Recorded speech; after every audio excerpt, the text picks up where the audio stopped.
Alors voilà, je m'appelle Jean-Philippe, j'ai 50 ans. Je suis marié, je suis père de famille, j'ai 6 enfants. Et voilà, j'ai eu la grâce de faire une expérience très puissante dans l'amour de Dieu il y a quelques années qui a transformé ma vie. À partir de là, j'ai commencé à enseigner, à écrire. Et voilà, il y a eu un avant et un après. Et le livre est une réponse à ce qui s'est passé à ce moment-là.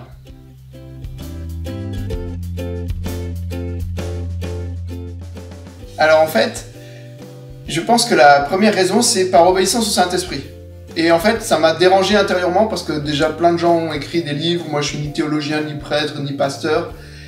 Et j'ai eu à cœur de répondre à cet appel sans forcément comprendre jusqu'où il m'emmenait. Alors en fait, un jour, je reçois un mail, un soir, cher monsieur, cher Jean-Philippe, j'ai découvert votre livre, je l'ai acheté, je l'ai lu hier soir et ce matin, et ça m'a beaucoup plu. Ayant déjà beaucoup réfléchi sur le sujet, ayant déjà beaucoup enseigné dans le diocèse dans lequel j'exerce, je me suis dit, oh là là, c'est un prêtre qui m'écrit. Et puis en fait, au bout d'un moment, il est dit dans le diocèse qui m'a été confié depuis 2 ans, et je me suis dit, ah, mon Dieu, c'est un évêque. Et en fait, c'était un évêque qui m'écrivait, disant qu'il avait été très touché par ce livre. Et du coup, on a pris contact à partir de ce jour-là, et ça a été une très belle rencontre.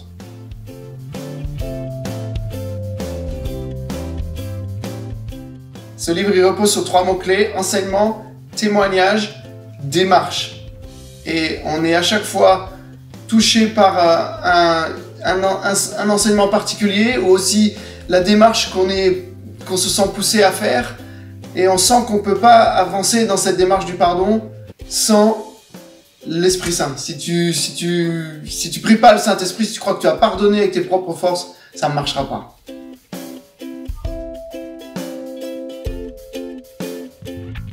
Alors la sainteté, je dirais Matthieu 25, aller au bout du projet de Dieu pour ta vie.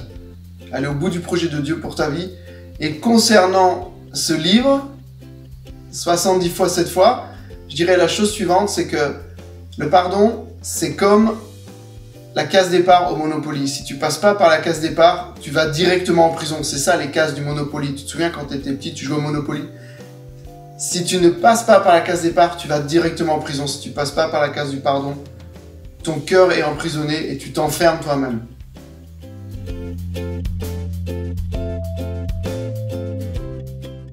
Mon saint préféré, c'est Saint Philippe Néri, parce qu'il a été brûlé par le Saint-Esprit à l'âge de 29 ans avec un de ses compagnons dans les catacombes à Rome. Il a été complètement embrasé et sa vie a été transformée.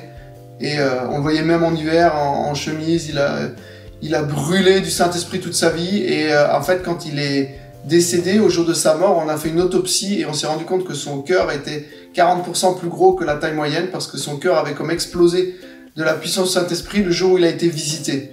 Et c'est un saint que j'aime beaucoup. On a pratiquement la même date de naissance, lui et moi, et je le prie souvent.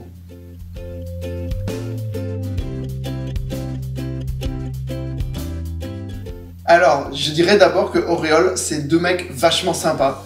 C'est 2 frères pour moi. Et déjà, je suis pas neutre dans ce jugement, dans cette rencontre, parce que j'ai été touché par l'amour fraternel et la manière dont voilà, ils sont au service de la parole de Dieu à travers ce projet. La deuxième chose que je dirais, c'est que c'est vraiment fiable, c'est original.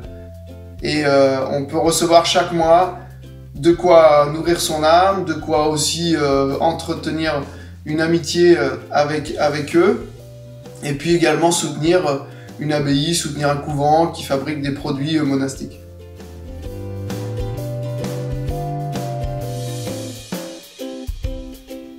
Bah, la seule parole que j'ai, c'est que vous vivez dans une époque, les amis, où très peu de gens lisent, et beaucoup de gens, en fait, disent « Ah, moi, tu sais, j'ai plein de choses à lire et j'ai pas le temps de lire. » Et quand tu décroches de la lecture, en fait, tu arrêtes de nourrir ton âme.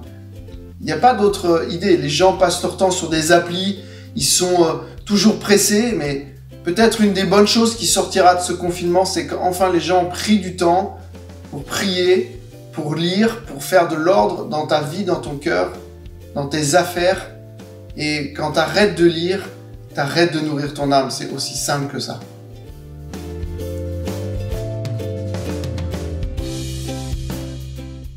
justement pour pouvoir être vraiment touché par cette profondeur, prendre ce temps de lire, prendre le temps de lire la Bible, prendre le temps de lire des ouvrages de spiritualité, mais pas que aussi. Peut-être tu peux lire un bon roman, quelque chose qui va nourrir ton imagination. Arrêter de lire, c'est vivre à la surface de son être, c'est vivre de manière superficielle. J'ai rencontré il y a quelque temps un ado qui m'a dit « Moi j'ai arrêté de lire, j'avais 16 ans. » Et je me dis « Mais tu vas faire quoi de ta vie si tu as arrêté de lire ?» C'est vraiment dramatique.